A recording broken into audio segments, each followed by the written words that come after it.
सुना होगा। एक दिन हजरत मूसा कलीमुल्लाह ने अर्ज की थी, मेरे मालिक वो बंदा कौन है जो जन्नत में मेरे साथ रहेगा? अल्लाह ने फरमाया, महबूब मूसा देखना चाहते हो? कहा जी। का फला मकाम पे चले जाओ, उसकी दुकान है। गए, जाके देखा गोश्त काट रहा था, चक्कर में थे कौन सी नेकी इसने की है कि कलीम के साथ जन्नत में रहेगा। आप बैठ गए, बताया नहीं मैं कौन हूं, वो भी नहीं जानता था चेहरे से। बैठे रहे, सुबह से शाम हो गई, गोश्त काट के बेचता रहा। आपने देखा कोई नेकी भी इसने नहीं की। फिर सोचने लगे शायद रात को ये कयाम करता होगा। जब वो दुकान बंद करके चलने लगा ना, तो आप भी पीछे पीछे हो लिए। अब आपका तो वो अपना वतन था नहीं, उसने आपको चलते देखा, चेहरा नबी का चेहरा था, और नबी के चेहरे में वो कशिश होती है जो उसे देखता है देखते ही रह जाता है।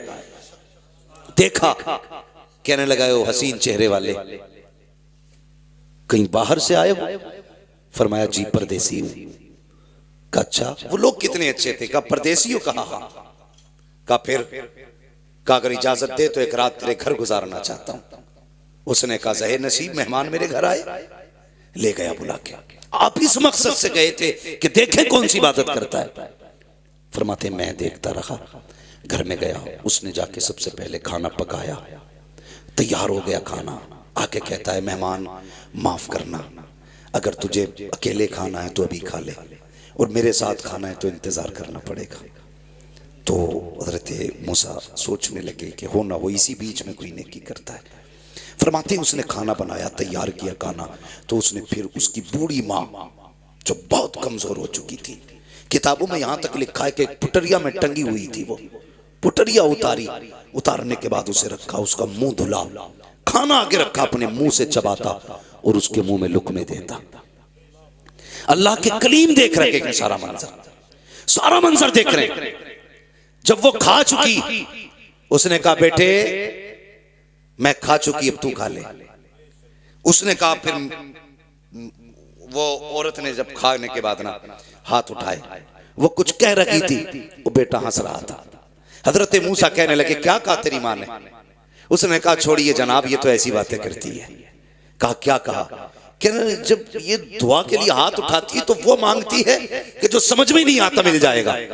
कहा क्या? कहा जब भी हाथ उठाती कहती है अल्लाह मेरा बेटा खिदमत करता है, इसके बदले में बस इतना चाहती हूं कि जिंदगी में मुझे मूसा का चेहरा दिखा दे और मेरे बेटे को जन्नत में मूसा का साथ अता फरमा दे। वो हंस के कहता देखिए जनाब, ये मेरी माँ ऐसी दुआ करती है, क्या ये हो सकता है?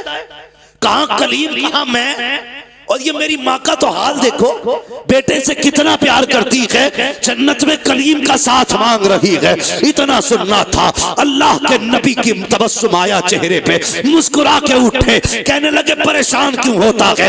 ले आज रब ने तेरी माँ की दुआ कबूल कर डाली है। कहा कहना क्या चाहते हो? कहा जो तेरे सामने बैठा है ये कोई और नहीं है बल्कि अल्लाह का कलीम मूसा आया है। कह दे इससे तू भी दीदार कर ले, ये भी दीदार कर ले, और रह गई जन्नत में जाने की बात, तो रब ने बता दिया है जन्नत में मेरे साथ कोई और नहीं रखेगा बल्कि तू ही रहेगा। सुभान अल्लाह, अल्लाहू अकबर। ये माँ होती है, ये माँ होती है जो गैर मुमकिन को मुमकिन बना देती है। हाँ, गैर मुमकिन को मुमकिन बना देती है। कहा था ये कहती है हो जाएगा ऐसा, फरमाया हो चुका है। अल्लाहू अकबर। ये माँ है, मगर मसला ये अलग है। हम वहां जा रहे हैं तावीज़ कराने, जिसके हाथ में 10 अंगूठी हैं, बाल कमर तक हैं, ठीक है, और मुंह से यहाँ तक आ रही हैं, दिल में नमाज पढ़ता है, जाहिर में खाना खा रहा है, यहाँ बैठे बैठे हरम के कुत्ते मार रहा है। उसके पास जा रहे हो भाई, उसके पास जा रहे हो? ये उलमा बैठे हैं, जिम्मेदारी के साथ कह रहा हूं। एक तरफ अगर 70 वली बैठ जाएं और तेरे हक में बद्दुआ करें, दूसरी तरफ तनहा तेरी माँ जिसके नाखून में गोबर, हाथ में मिट्टी लगी हो, कपड़े भी कई जगह से फटे हों, बुढ़ापे की छुर्रियां माथे पे हों, कोई शबाब कोई जाहिर खूबसूरती का ना हो, कोई सफाई सुथराई भी ना हो। फरमाया गया 70 वली बैठ के तेरे हक में बद्दुआ करें, एक माँ बैठ के तेरे हक में दुआ करने लग जाए, अल्लाह 70 वलियों की टाल देता है, एक माँ की नहीं टाला करता।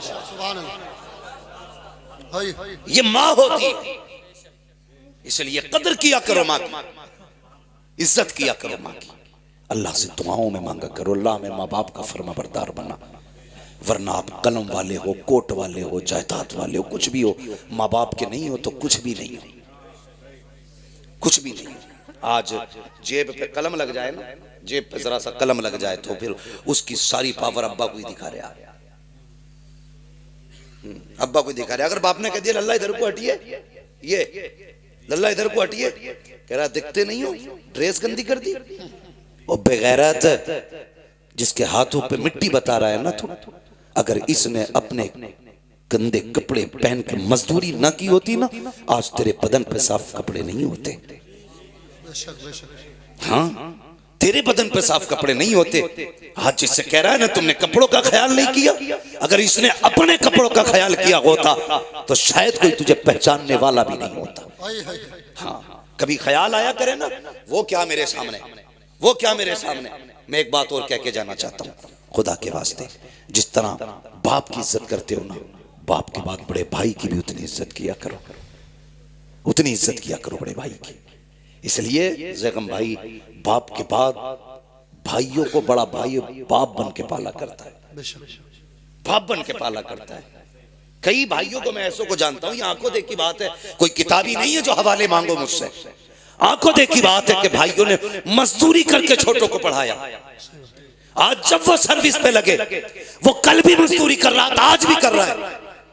न कल उसके बच्चों का ठिकाना था, ना आज उसके बच्चों का ठिकाना है, और सारी चमक उसी गरीब को दिखाई जाती है। डर अल्लाह से, डर अल्लाह से। उसके हाथ में ठेला है, उसका कोई कसूर नहीं है। तेरे हाथ में कलम है, तेरा कोई कमाल नहीं है। ये सारे फैसले कुदरत के हैं। वो जिसे चाहता है फर्श पे डाल देता है, जिसे चाहता है अर्शों पे उठा देता है। इसलिए कदर किया करो रिश्तों की, खास करके उनके तो ज्यादा कदर करना जिन्होंने जिंदगी तुम्हारे लिए लुटा दी, जो जिंदगी तुम्हारे नाम कर देते। एक जमीन के इतने से टुकड़े की खातिर किसी पे हाथ ना उठाना, मैंट की खातिर, कमरे की खातिर, बिस्तर की खातिर कभी ना लड़ना।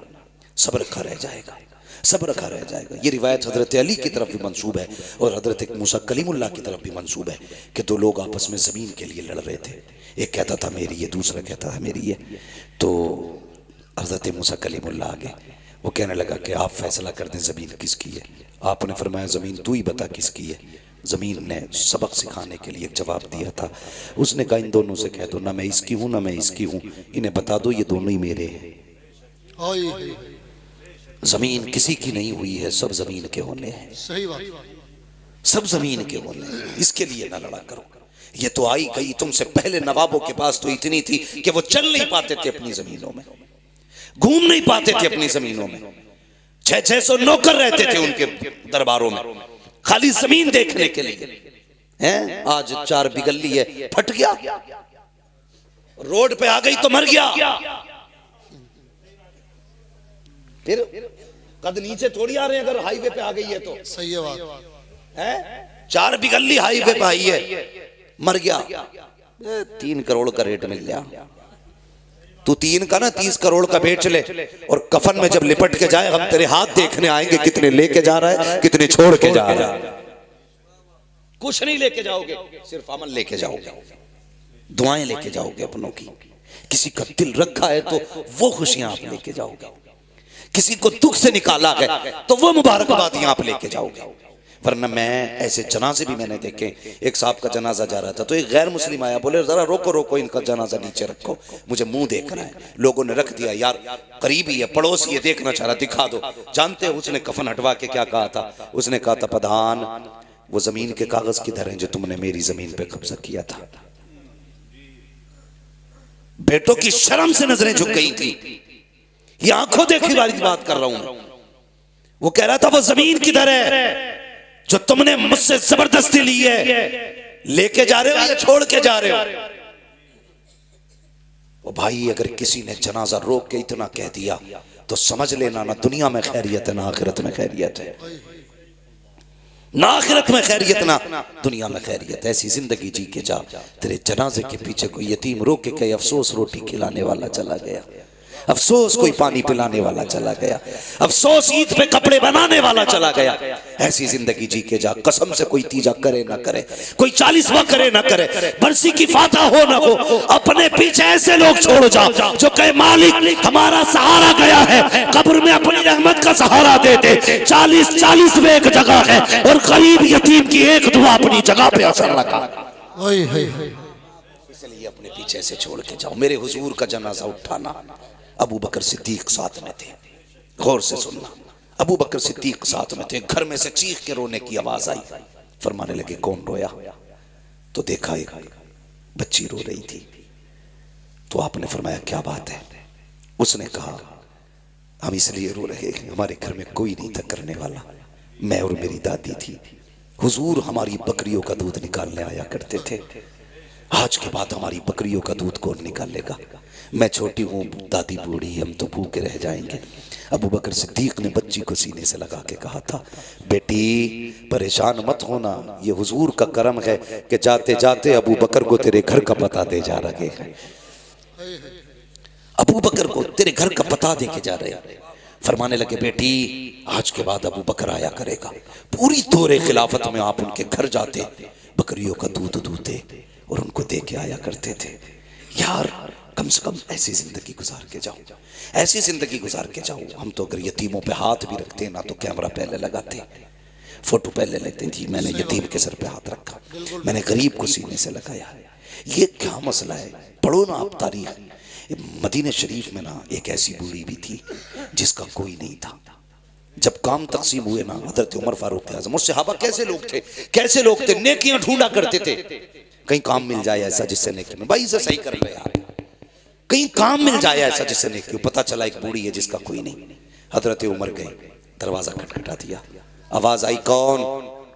का मां तेरे दरवाजे पे आया हूं, मैं इजाजत दे तो आज से तेरा काम करूंगा, तेरे घर का काम आज से मैं किया करूंगा। बूढ़ी ने कहा नहीं बेटी, नहीं बेटे, तू घर के मेरे काम मत करना। आपने जिद की सिर्फ इसलिए ताकि नेकी मिल जाए, किसी की मदद की। तो बूढ़ी कहने लगी तू है कौन? कहा अम्मा मुझे उमर कहते हैं, मुझे उमर कहते हैं, माँ इजाजत दे तेरे घर के काम करूं। तो माँ कहने लगी बेटे कोई है जो आता है मेरे घर का काम करके चला जाता है? हजरत उमर कहते हैं क्या नाम है उसका? तो बूढ़ी कहने लगी नाम तो उसने आज तक नहीं बताया, आज तक उसने नाम नहीं बताया, आज तक नाम नहीं बताया उसने। अच्छा फिक्र हुई कि चलो आता कब है? का रात को आता है या किसी भी वक्त आता है, काम कर जाता है। हजरत उमर कहने लगे देखूंगा कौन है वो। खड़े हो गए, आधी रात गुजरी ना देखा कोई नंगे पैर दबे पैरों से आ रहा था, चेहरे पे कंबल पड़ा है।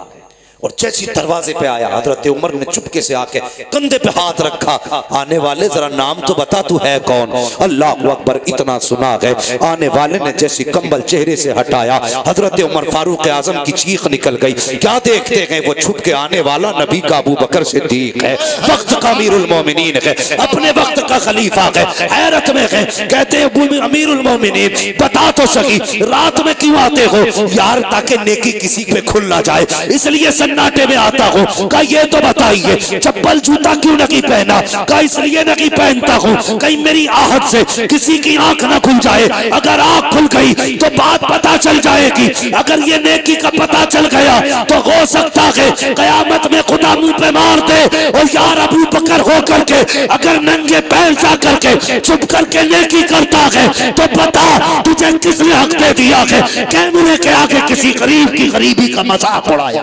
क्या बात है, बहुत अच्छे नेकी किया करो, किसी की गुर्बत का तमाशा न बनाया, मत बनाया करो तमाशा, किसी को जलील ना किया करो।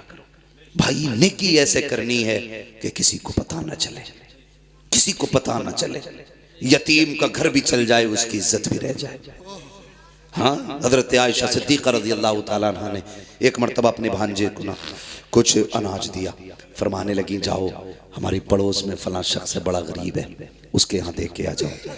जाने लगे ना तो उम्मुल मोमिनीन ने बड़ी बात कही थी, फरमाने लगी जा तो रहा है बेटे लेकर के, पहली बात तो उसके हाथ में मत देना, दूसरी बात नाम मत बताना। हाँ, नाम मत बताना। अल्लाह अकबर। वो गए, दिया यानी रखा, वापस आ गए। कहने लगे खाला ये बात समझ में नहीं आई, आपने नाम बताने से मना क्यों किया? फरमाने लगी इसलिए मना किया मैंने, अगर तुम उसे मेरा नाम बता देते कि फलां ने भेजा है, तो जब भी कभी हमारी गली से गुजरता उसको शर्म आती कि इनका मुझ पे एहसान है। कहने लगे वो शर्मिंदा हो जाता और कहती आयशा नहीं चाहती मेरी वजह से हुजूर का कोई उम्मती शर्मिंदा हो। हाँ, अच्छा ये बात समझ में आ गई। फिर हाथ में देने से मना क्यों किया? देखो यार इसे नेकी कहते हैं। हाथ में देने से मना क्यों किया? फरमाने लगी इसलिए कि हमेशा लेने वाला हाथ नीचे रहता है, देने वाला हाथ ऊपर रहता है। आयशा ये भी नहीं चाहती मेरी वजह से किसी का हाथ नीचे रह जाए, मेरी वजह से किसी का हाथ नीचे रहे। इसे कहते हैं नेकी का शौक, इसे कहते हैं नेकियां। ये भी कोई मसला है यार कि हम दिखा के कहते हैं मैंने फला यतीम को कपड़े बनाए भाई, नहीं भाई इस बार मैंने यार इतने लोगों को फला को बनवाए, उस पर कुछ नहीं था, वो आया मेरे पास जूता टूटा था, मैंने कहा चल ले ले यार। ये नेकी है? कोई नहीं है नेकी।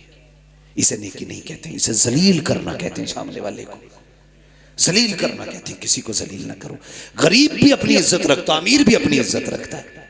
सबको इज्जतें दिया करो, अल्लाह आपको इज्जतें अता फरमाएगा, अल्लाह आपको इज्जतें अता फरमाएगा। मैं बस बात खत्म करने लगा।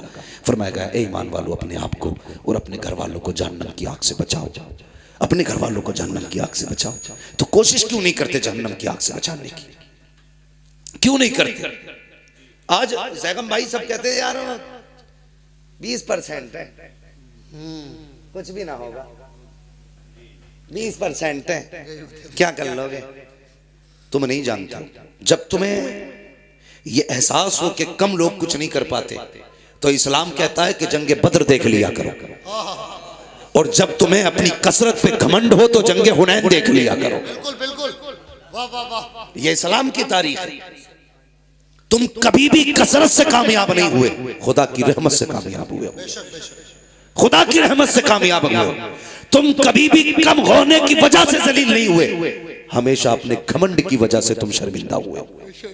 जब जब तुमने ये सोचा हम बहुत हैं, हम यूं हैं, हम ये हैं, तभी तुम्हें जलील होना है। ये याद रखना, जलील होना है।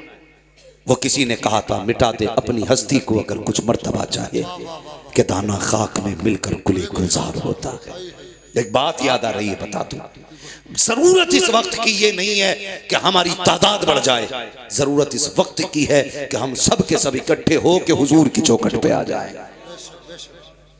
इस वक्त ये जरूरत है, हुजूर की चौखट पे आ जाए। चर्बी चढ़ गई है लोगों की आंखों में। हाँ, हर जमात, शिया अपनी जमात बढ़ाने पे लगे, राफजी अपनी जमात बढ़ाने पे लगे, खारजी अपनी जमात बढ़ाने पे लगे, वहाबी अपनी बढ़ाने पे लगे हैं, सब अपनी अपनी बढ़ाने पे लगे। हम हैं कि अपनी काटने पे लगे, हम अपनी जमात को काटने पे लगे, हम घटाने पे लगे। निकालो इसको।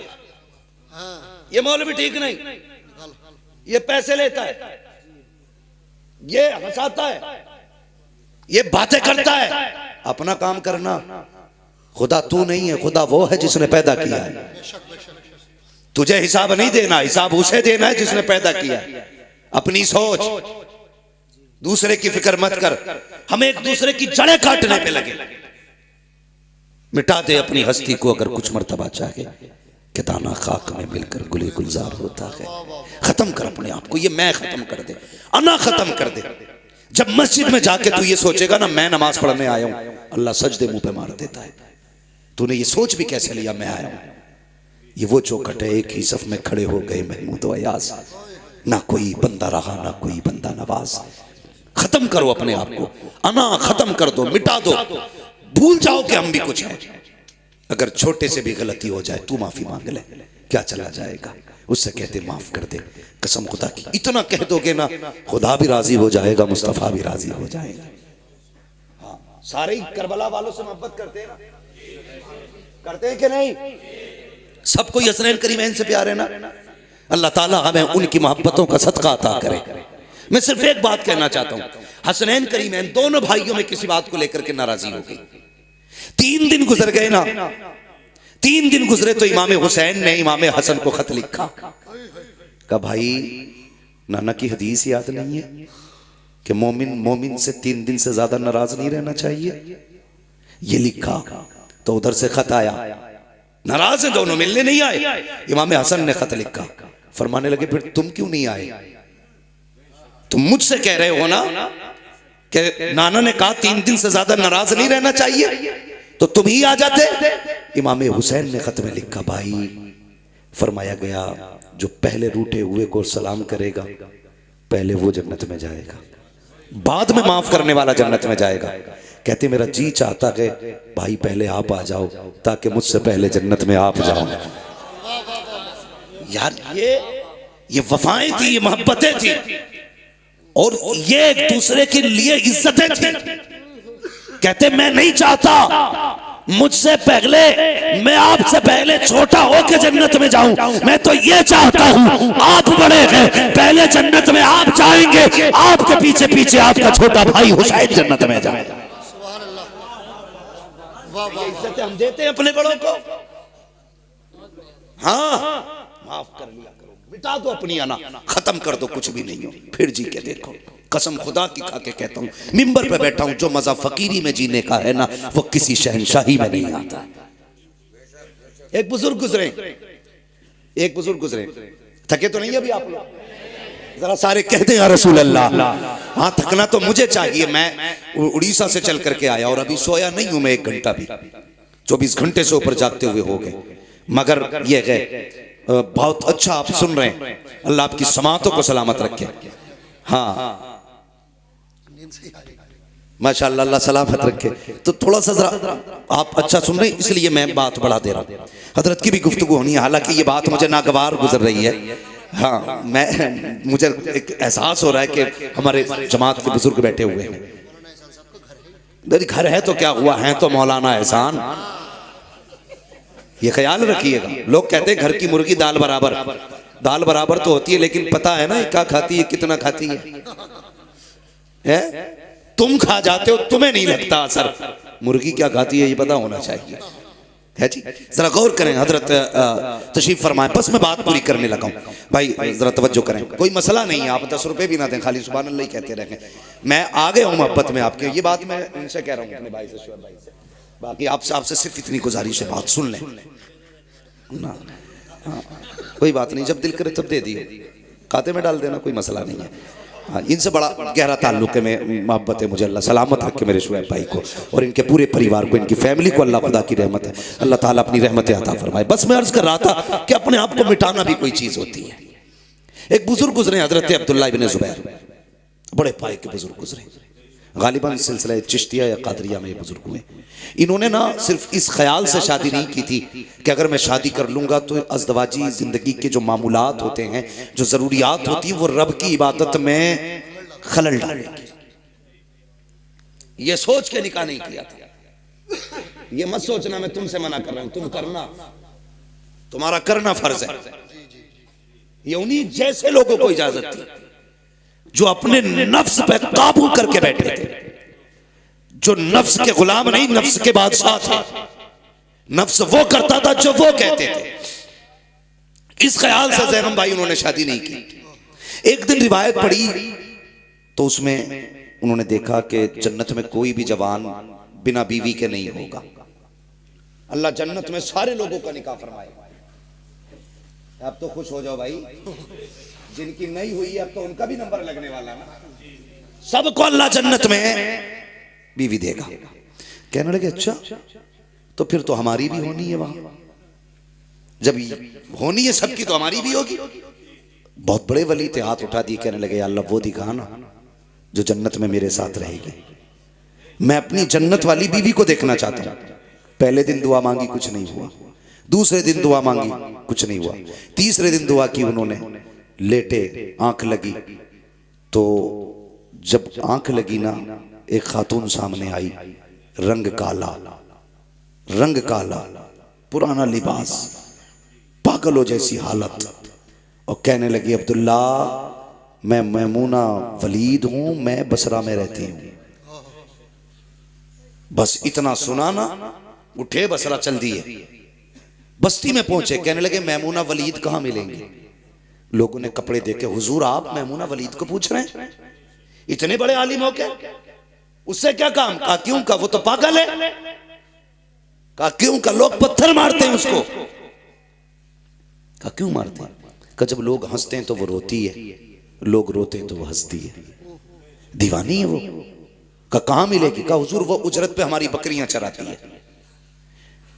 कहने लगे शाम को आ जाएगी, इंतजार कर लीजिए, जब आ जाए तो मुलाकात हो जाएगी। फरमाने लगे वक्त कम है, अभी बताओ कहां मिलेगी? कहा इस तरफ चले जाइए। जब आप चले ना उस जंगल में, खुद फरमाते हैं जब मैं चला ना तो मैं जहां कदम रखता था वहीं सांप, कीड़े, भयानक जानवर नजर आ रहे थे। कहते मैं हैरत में था, मैमूना कैसी औरत है, ऐसे जहरीले जंगल में रहा करती है जहां कदम कदम पे सांप रहते हैं, कदम कदम पे जानवर रहते हैं। कहते मैं हैरत से बचा बचा के मैं आगे बढ़ा, क्या देखता हूं कि जब मैमूना वलीद की बकरियां हैं वो चल रही हैं और मैमूना वलीद मुसल्ले पे खड़े होके जंगल में रब की इबादत कर रही है। मैं गैरत में था, मैं सोचने लगा इसकी बकरियों को कुछ होता नहीं है, कहीं जाती नहीं है। का जब बकरियों की तरफ देखा, देखता रह गया। क्या देखता हूं? अगर कोई बकरी रेवड़ से अलग होती है तो शेर जाता है, कान पकड़ता है, लाके रेवड़ में खड़ा कर देता है कि मैमूना नमाज में है, बकरियों की रखवाली शेर कर रखे हैं। अल्लाह अकबर। कहते मैं तो शेरों को देखता रहा, बकरियों को देखता रहा। कब मैमूना ने सलाम फेर दिया,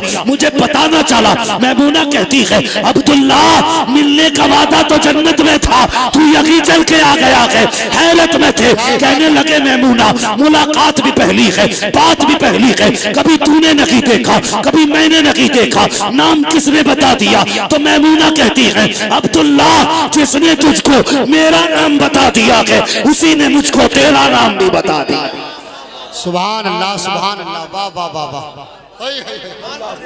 अब अगली बात सुने जो मैं कहने लगा, अगली बात बहुत गौर से सुने। आप फरमाने लगे मैमूना ये तो ठीक है, चल अल्लाह ने बता दिया, लेकिन एक बात बता, ये तेरी बकरियों से शेरों ने दोस्ती कब से कर ली? तू नमाज पढ़ती रहती है, तेरी बकरियां शेर चराते, ये इनमें शेर बकरियों में दोस्ती कब से हो गई? मुस्कुरा के कहने लगी अब्दुल्ला जब से मैंने अल्लाह से दोस्ती कर ली है, शेरों ने मेरी बकरियों से दोस्ती कर ली है। शेरों ने मेरी बकरियों से दोस्ती कर ली है।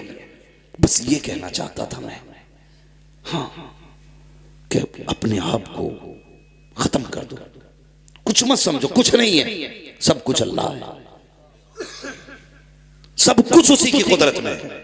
वो जितनी सांसें देगा इतने जिएंगे, और जिस दिन छीन ले लेगा उस दिन कोई सांस देने नहीं आएगा। किसी पैसे, किसी दौलत, किसी शोहरत, किसी पावर के जरिए आप सांसें वापस नहीं ला सकते, नहीं ला सकते। मैंने ये बात बताई थी, वो सिकंदर जो बादशाह गुजरा है 22-23 साल की उम्र में आधी दुनिया फतह कर ली उसने, पूरी दुनिया फतह करने का ख्वाब रखता था वो। अपने मुल्क से बाहर गया, किसी सांप ने काट लिया, जहर फैलने लगा उसका। डॉक्टरों ने, तबीबों ने बहुत इलाज किया, ठीक नहीं हुआ। कह दिया बचने के चांसेस कम है। जानते हो उसने क्या कहा था? उसने कहा था कोई मेरी सारी मिल्कियत ले ले, सारी दौलत ले ले, सिर्फ इतनी सांसें उधार दे दे कि अपने वतन में जाके मर सकूं, अपने वतन में जाके मर सकूं। कोई इतनी सांसें वापस कर दे मुझे कि मैं अपने वतन में मरना चाहता हूं। वजीर खड़ा हो गया, कहने लगा कोई भी सारी कायनात लेके सांसें नहीं दे सकता। तो उसने कहा अच्छा, का फिर एक बात मेरी सुन लो, अगर मैं मर जाऊं तो कफन से मेरे दोनों हाथ निकालना, ताकि दुनिया को ये पता चल जाए कि सिकंदर दुनिया में आया था तब भी खाली हाथ था, गया था तब भी खाली हाथ था। दौलत किसी की नहीं है, इसके लिए अपनों को मत छोड़ो, इसके लिए परिवार मत तोड़ो, इसके लिए अपनों के दिल मत तोड़ो। क्या चीज है यार, 100-200 रुपए, 1000, 10,000, 1 लाख की भी औकात क्या है? एक फोड़ा कमर में निकल आए 10 लाख लग जाते हैं 2 दिन के अंदर। यार वो 10 लाख बजाय डॉक्टर को देने के अपनों पे लगा दिया करो, अपने दस्तरखान पे बैठा के अपनों को खिला लिया करो। जब तेरे अपने खुश होके तेरे लिए दुआ करेंगे, खुदा की कसम ना तेरा पैसा वकीलों पे जाएगा ना डॉक्टरों पे जाएगा, तो दुनिया में भी इज्जत से रहेगा, आखिरत में भी इज्जत से रहेगा। इसलिए मेरी गुजारिश है, मुत्तहिद रहें, मोहब्बत से रहें, परिवार को समेट के रहें, एक दूसरे का बाजू बन के रहें। खत्म कर दो इंच बीघे भर की जमीनों की लड़ाइयां। यार कोई भी जमीन जान से ज्यादा नहीं हो सकती, खून से ज्यादा नहीं हो सकती है, कोई भी दौलत अपनों से ज्यादा नहीं हो सकती है। अगर बिछड़ने के दर्द का एहसास ना हो तो उनसे पूछो जिन्होंने अपनों के जनाजे उठाए हैं, उठाने के बाद कभी सीधे नहीं हो पाए, कभी सीधे नहीं हो पाए।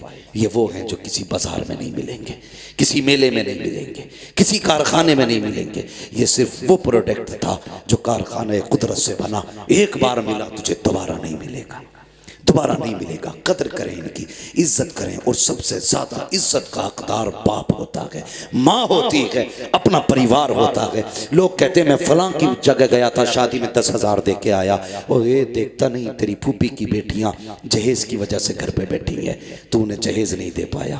तेरी खाला की बेटियां जहेज की वजह से बैठी हैं, तू जाके संभल के चौराहे पे इसलिए जहेज रखवा के आया ताकि कल अखबार में आ जाए। सगी फूफी, खलेरी बहनों, मुमेरी बहनों को इसलिए नहीं दिया कि किसी को पता नहीं चलेगा। यार देना ही वही होता है जो किसी को पता ना चले।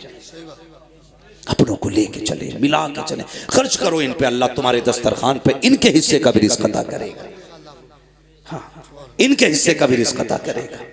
तवज्जो है ना सारे लोग। फरमाया गया ईमान वालों अपने आप को और अपने घर वालों को जहन्नम की आग से बचाओ, संभालो खुद को, परिवार को संभालो, मोहब्बतें बांटो, प्यार बांटो। और बस इतना कहो कि जब भी वक्त मिले हुजूर पे दरूद पढ़ लिया करो। ये वजीफा आम करो, हुजूर पे दरूद पढ़ने का वजीफा। इंशाअल्लाह कभी फिर गुफ्तगू होगी तो इस मौजू पे भी बात की जाएगी। बस जो हुए गलत उनको माफ़ फरमाए रब्बे कायनात। ज़िंदगी ने दिया साथ, फिर होगी मुलाकात। चमन रहा फूल खिलेंगे, ज़िंदगी रही फिर मिलेंगे। मुसाफिर हैं हम भी, मुसाफिर हो तुम भी, किसी मोड़ पर फिर मुलाकात होगी। फ़कीरान आए सदा कर चले, सदा खुश रहो ये दुआ कर चले। सारे लोग कलमा शरीफ पढ़ लीजिए, ला इलाहा इल्लल्लाहु मुहम्मदुर रसूलुल्लाह व मा अलैना इल्लल बलाग। अस्सलामु अलैकुम व रहमतुल्लाहि व बरकातुहू।